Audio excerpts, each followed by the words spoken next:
అందరికీ స్వాగతం. మాఘ పురాణంలో 21వ అధ్యాయం శివస్తుతి. శ్రీ మహావిష్ణువు చేసిన శివ ప్రశంస, నారదుని శివస్తుతి కృత్సమద మహర్షి జహ్నుమునితో మరియు ఇట్లు చెప్పెను. విష్ణువు శివుని చూచి ఇట్లనెను, శంకర, నీవు నాతో సమానుడవు, మన ఇద్దరికీ భేదము లేదు. నావలనే సర్వపూజ్యుడవు, సర్వవ్యాపకుడవు, సర్వోత్తముడవు, సర్వవ్యాపివి, సర్వాత్మకుడవు సుమా అని ఇట్లు స్తుతించెను. విష్ణుకృత శివస్తుతి.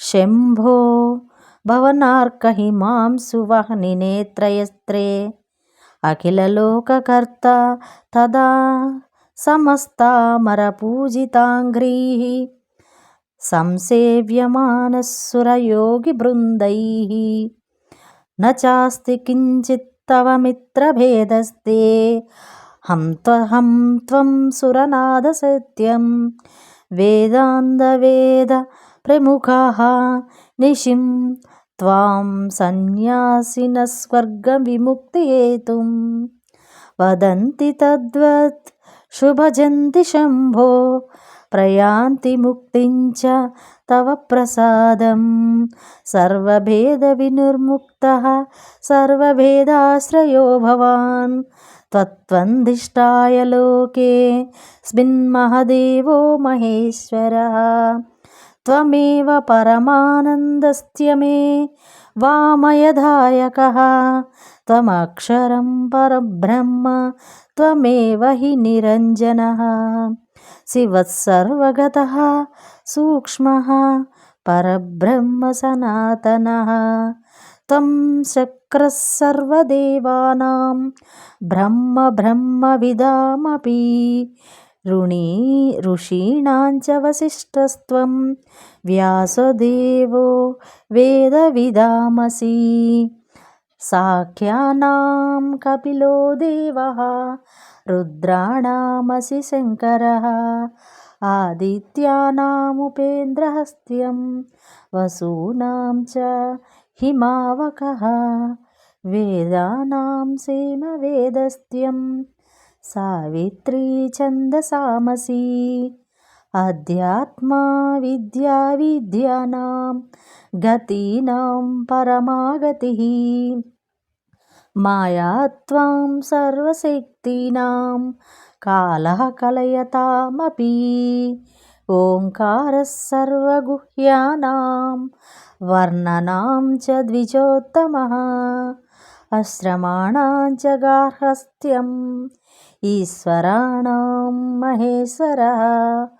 పుంసాం త్వమేకః పురుషः సర్వభూతహృది స్థితః సర్వోపనిదాశితాం దేవా గుహ్యోపనిషదుచ్యతే కల్పానాం చ మహాకల్పః యుగానాం కృతమేవ చ ఆదిత్యః సర్వమారాణాం వాచాం దేవీ సరస్వతీ త్వం లక్ష్మీశ్చారురూపాణాం విష్ణుర్మాయా వినామసి సూక్తానాం పౌరుషం సూక్తం బ్రహ్మసి బ్రహ్మవేదినాం సావిత్రీ చాసి జాప్యానాం యశుషాం శతరుద్రియః పర్వతానాం మహామేరుః అనంతో యోగినామపి సర్వేషాం పరబ్రహ్మత్వన్మయం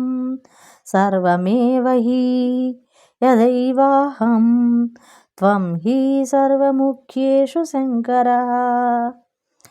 శంకర, నీకు నాకును భేదమే లేదు. వేదాంతవేత్తలకిది స్పష్టముగా తెలియను. నేను నారదునకు నీ మహిమను చెప్పగా అతడు నీ అనుగ్రహమునకై తపమాచరించెను, నిన్ను దర్శింపనెంచెను. నీవాతని అనుగ్రహించితివి. అతడు నిన్నెట్లు స్తుతించెనో గుర్తున్నదా? మరలా స్మరింపుము. రూపాంతవాశేష కదాభిగుప్తం అగోచరం నిర్మలమేకరూపం అనాదిమధ్యాంతమనంతమాద్యం నమామి దేవంతమసః పరస్తాత్ త్వాందేవ పశ్యంతి జగత్ప్రసూతిం వేదాంతసునిశ్చితార్థాః ఆనందమాత్రం ప్రణనమాభిధానం తదేవ రూపం శరణం ప్రవద్యే ఆశేషభూతాంతరసన్నివిష్టం ప్రధానతా యోగవియోగహేతుం తేజోమయం జన్మ వినాశహీనం ప్రాణాభిధానం ప్రణతోస్మి రూపం ఆద్యంతహీనం జగతాత్మభూతం విభిన్న సంస్థం ప్రకృతే పరస్తాత్ కూటస్థ సమవయ్యక్తనప్పు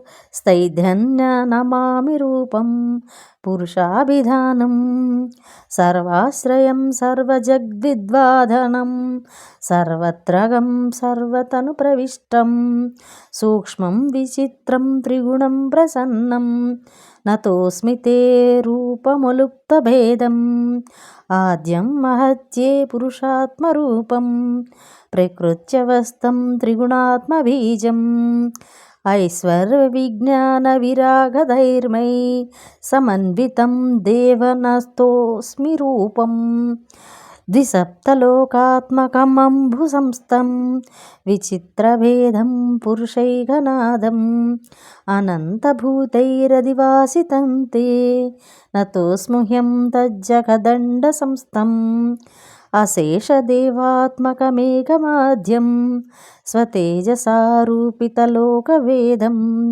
త్రికాలహేతుం పరమార్థరూపం నమామ్యహం త్వాం రవిమండలస్థం సహస్రమూర్ధావసమనంతశక్తిం సహస్రబాహుం పురుషం పురాణం శయానమంతత్సలితే తదైవ నారాయణాఖ్యం ప్రణతోస్మి నిత్యం దంష్ట్రాకరాళం త్రిదశాదివంద్యం యుగాంతం కాలనలకాలరూపం అశేషరూపాండవినాశహేతుం నమామి రూపం తవ కాలసంజ్ఞం పణాసహస్రేణ విరజామానం భోగేంద్రముఖ్యైరభిపూజ్యమానం జనార్దన ప్రీతిమహత్కరం త్వాం నతోస్మి రూపనంతనశేషసంజ్ఞం అవ్యాహతైశ్వర్యమయుగ్మనేత్రం బ్రహ్మమృతానందరసజ్ఞమేకం యుగాంతశేషం దివిరుచ్యమానం నతోస్మహం త్వామితురుద్రసంజ్ఞం ప్రక్షీణశోకం విమలం పవిత్రం సురాసురైర్చితపాదయుగ్మం సుకోమలం సాంద్ర సుశుభ్రదేహం ననాన్యుహం త్వమఖిలాధినాథం చతుర్భుజం శూలమృగాగ్నిపాణిం ప్రయత్నతో భక్తవరప్రధానం వృషధ్వజం త్వాం గిరిజార్దదేహం నతోస్మహం దేవకృపాకరేశం. శంకర, నారదుడు చేసి అమోఘమైన ఈ స్తుతిని విని నీవు మిక్కిలి సంతోషించితివి. మునులందరికీ స్తోత్రమును చదువుచు నిన్ను సేవించరు గదా. కావున నీకును నాకును బ్రహ్మకును భేదము లేదు. మనకు భేదములున్నది తలచు మూడులు నరకమున పడుదురు. సుమ, ఈ శ్రీమన్నారాయణుడు అంతరార్థమును వినవలెను. జహ్నముని విష్ణు వివిధముగా రజస్తమోగుణ భేదము వలన వివాదపడిన బ్రహ్మను శివుని శాంతపరచి లోకములకి విషయము ఈ విధముగా తెలిపెను. వస్తుతః ముగ్గురికి భేదము లేకున్నను భేదం ఉన్నదని తలచి వాదించు అహంకార పండితుల కొరకి సంఘటన జరిగినది. మాఘమాస వ్రతము ఆచరించు వారి విషయమును తప్పక గ్రహింపవలెను. అజ్ఞానముచే ఆలోచించి దోషమును ఒడిగట్టరాదు. కావున బుద్ధిమంతులు సత్వగుణ ప్రధానుడై సర్వాత్మకుడై విష్ణువునే భావించి జ్ఞానులై ముక్తి పొందవలెను. అజ్ఞానులు మాఘమాస వ్రతము ఆచరించి జ్ఞానులై ఇహపరములయందు సుఖింపవలెను. సుమ, వృధావాదనములు బుద్ధిహీనులకే గాని బుద్ధిమంతులకు కాదని తెలుపుటకే ఈ సంఘటన జరిగినది. లేనిచో సర్వాధికులు సర్వాధారులు సర్వోత్తములకు త్రిమూర్తులకు కలహమేమి, ఎక్కువ తక్కువలేమి. మూఢుడైనను భక్తితో మాఘమాస వ్రతము ఆచరించిన జ్ఞాని అయి సుఖించును. అహంకారము దుఃఖము కలిగించినవి ఆది త్రిమూర్తులంతటి వారికైనను తప్పదని దీని భావము. గర్వమని అశక్తుడైన వానిని ఆక్షేపింతురు. సర్వసమర్థుడైన వానికేది అయినను వాని శక్తికి లోబడినదే. పరమాత్మకు అహంకారం ఎట్లు ఉండదు. ఏదియును ఆయనను మించినది లేదు కదా. జ్ఞానము కలుగవలెనని భగవంతుడే ఇట్టి సంఘటనను ఏర్పరిచి మన వంటి మూఢులకు అహం కూడదని తెలిపెను. కావున గర్వమును సిగ్గును అభిమానమును విడిచి బుద్ధిమంతుడు మాఘమాస వ్రతము ఆచరించి విష్ణు కథలను విని తరింపవలెను. యథాశక్తి దానములు ఆచరించి సాటి వారి యందు ప్రేమను చూపుము. సర్వాత్మకుని దయావిశేషము పొందవలెను అని కృష్ణమద మహర్షి జహనమునికి మాఘమాస మహత్యమును మహిమను బోధించెను. మాఘపురాణమందలి 21వ అధ్యాయం సంపూర్ణం. మరో అధ్యాయంలో మళ్ళీ కలుసుకుందాం. Share, like, subscribe. Thank you for watching.